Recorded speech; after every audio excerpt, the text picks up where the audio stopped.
Hello! എല്ലാവർക്കും ഇന്നത്തെ വീഡിയോയിലേക്ക് സ്വാഗതം. ഇന്ന് ഞായറാഴ്ച ആയത് കാരണം തന്നെ കുറച്ച് എണീക്കാൻ വൈകിപ്പോയിട്ടോ. എണീക്കാൻ വൈകിയോ? എന്നാ പിന്നെ ഒരു പണി ഒരുങ്ങില്ലാട്ടോ. എൻ്റെ ഒരു കാര്യം അങ്ങനെയാണ്. അപ്പൊ എന്തായാലും രാവിലത്തെ പ്രഭാത കർമ്മങ്ങളൊക്കെ കഴിഞ്ഞ് ഞാനൊരു കട്ടൻ ചായ കുടിക്കുകയാണ്. എന്നാലേ ഇനിയിപ്പോ അങ്ങട് മുന്നോട്ട് വണ്ടി നീങ്ങുള്ളൂ. അപ്പൊ ഞാനിത് ഈ കുടിച്ചോണ്ടിരിക്കുന്നതിന്റെ ഇടയിൽ ഇന്നിപ്പോ എന്ത് ബ്രേക്ക്ഫാസ്റ്റ് ഉണ്ടാക്കും എന്നിങ്ങനെ ആലോചിക്കുകയാണ് ട്ടോ.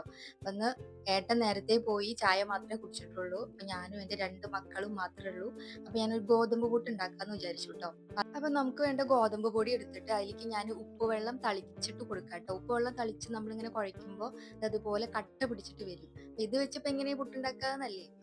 അപ്പൊ ഈ കുഴച്ച് വെച്ചതിൽ നിന്ന് നമുക്കൊരു പകുതി മിക്സഡ് ജാറിലേക്ക് ഇട്ട് കൊടുത്തിട്ട് ബാക്കി 2 സ്പൂണ് ഗോതമ്പ് പൊടി ഇട്ട് കൊടുത്തിട്ട് ജസ്റ്റ് ഒന്ന് മിക്സിയിൽ കറക്കിയെടുക്കാൻ മാത്രമേ പാടുള്ളൂ.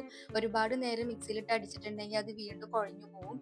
അപ്പൊ നമുക്ക് അങ്ങനെ സംഭവിച്ചു കഴിഞ്ഞാൽ വീണ്ടും കുറച്ചും കൂടെ ഗോതമ്പ് പൊടി ഇട്ടിട്ട് ഒന്ന് കറക്കിയെടുക്കാൻ മാത്രമേ പാടുള്ളൂ ട്ടോ. അപ്പൊ ദാ ഇതുപോലെ നല്ല പിരുപിരാന്ന് കിട്ടും നമ്മുടെ ഗോതമ്പ് പൊടി. ഇനി നമുക്ക് പുട്ടുണ്ടാക്കാം. അതിനിടയ്ക്ക് ദേവുട്ടൻ എൻ്റെ ഇളയ മോനാട്ടോ. അവൻ ഉണർന്നപ്പോൾ അവനെ കുറച്ചു നേരമൊക്കെ ഒന്ന് എടുത്തുകൊണ്ട് നടന്നു. അതുപോലെ പല്ലൊക്കെ ഒന്ന് തേപ്പിച്ച് ഒന്ന് ഫ്രഷ് ആക്കിയിട്ട് എടുത്തു. അപ്പോഴത്തേക്ക് ഇതാ നമ്മുടെ പുട്ടുന്ന് ആവി പോണുണ്ട്. അങ്ങനെ ഗോതമ്പ് പുട്ട് റെഡിയാണ്. ഇത് പപ്പടോ പഴമോ കൂട്ടിയിട്ട് കഴിക്കാനാണ് ഏറ്റവും ടേസ്റ്റ്. ഗോതമ്പ് പുട്ടിലേക്ക് ഞാൻ കറിയൊന്നും ഉണ്ടാക്കാറില്ല കേട്ടോ. അങ്ങനെ അതൊക്കെ കഴിഞ്ഞു അടുത്ത കലാപരിപാടിയായിട്ടുള്ള ചൂലെടുത്തിട്ട് ഞാൻ ഇറങ്ങി മുറ്റൊക്കെ അടിച്ചു വാരി. അതുപോലെ വീടിൻ്റെ അകവും കാര്യങ്ങളൊക്കെ അടിച്ചു വാരി തുടയ്ക്കലൊക്കെ കഴിഞ്ഞു. അതിനിടയ്ക്ക് ഞാൻ ദേവുട്ടനെ എണ്ണയൊക്കെ തേപ്പിച്ച് വെച്ചിട്ടുണ്ടായിരുന്നു. അവനെ കുളിപ്പിച്ചെടുത്തു. അങ്ങനെ ഞാനും തന്നെ കൂട്ടത്തു അവനെ കുളിപ്പിച്ച് കഴിഞ്ഞ് കഴിഞ്ഞാൽ പിന്നെ ഞാൻ മൊത്തം നനയും കേട്ടോ. കാരണം അവൻ തല നനയ്ക്കുന്നത് ഭയങ്കര പേടിയാണ്. അപ്പൊ തല നനച്ച് കഴിഞ്ഞാൽ അവൻ എന്നെ വന്നിട്ട് കെട്ടിപ്പിടിക്കും. അപ്പൊ എന്റെ ഡ്രസ്സ് മൊത്തം നനയും. അപ്പൊ ഞാനും ഇത് എണ്ണയൊക്കെ തേച്ചിട്ട് ഒന്ന് കുളിക്കാന്ന് വിചാരിച്ചു കേട്ടോ. ഞായറാഴ്ച ദിവസങ്ങളിലാണ് ഗംഭീര എണ്ണ തേച്ചിട്ടുള്ള കുളിയൊക്കെ. അപ്പൊ കുളിയൊക്കെ കഴിഞ്ഞ് വന്നപ്പോഴത്തേക്കും എന്റെ മൂത്ത മോനിതാ ഡ്രസ്സൊക്കെ വാഷിംഗ് മെഷീനിൽ ഇട്ടിട്ട് അവനെ ഹെൽപ്പ് ചെയ്യും കേട്ടോ. പണികളിലൊക്കെ അവനെ നന്നായിട്ട് ഹെൽപ്പ് ചെയ്യും.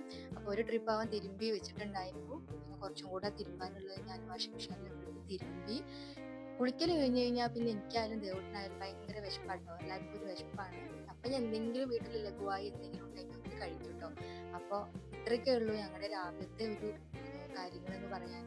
അപ്പം എൻ്റെ ഈ കുഞ്ഞു വീഡിയോ നിങ്ങൾക്ക് ഇഷ്ടമായെങ്കിൽ ലൈക്ക് ചെയ്യുക, ഷെയർ ചെയ്യുക, കമൻ്റ് ഒക്കെ ചെയ്യുക.